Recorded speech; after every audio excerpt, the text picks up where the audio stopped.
Zoals u kunt zien zijn we hier vandaag in het Nationale Archief. En het is sowieso een hele belangrijke dag waarin we stilstaan bij het verleden. Maar ook heel duidelijk maken dat het verleden het heden bepaalt en in het heden het verleden nog steeds leeft.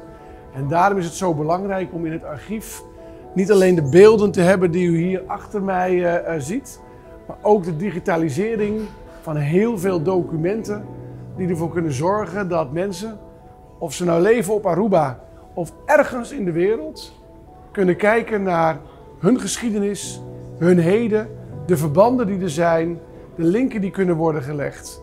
Het is aan de ene kant is het gewoon genieten, aan de andere kant is het ook gewoon begrijpen.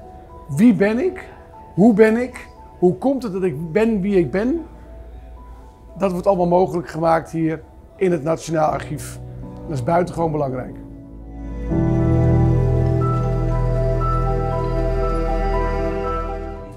We nós temos visita de staatssecretaris Van den Burg e também ministro de Finanças e Cultura, na onda que na arquivo, na relacionar com a pronunciação que está tendo a 19 de dezembro, nós decidimos fazer uma visita que nós para não somente conhecer parte de lo que está nos arquivo colonial, particularmente a parte de esclavitud, pero também nós mostrarão também o projeto que nós está andando com o que chama Coleção Aruba, junto com a Biblioteca Nacional e também Fundação UNOCA.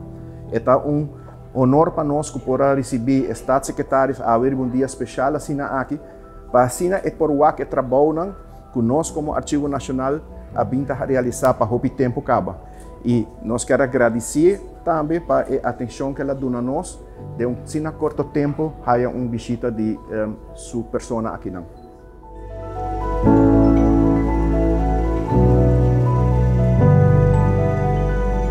Hoje, 19 de dezembro de 2022, é um dia histórico para o Reino Holandês.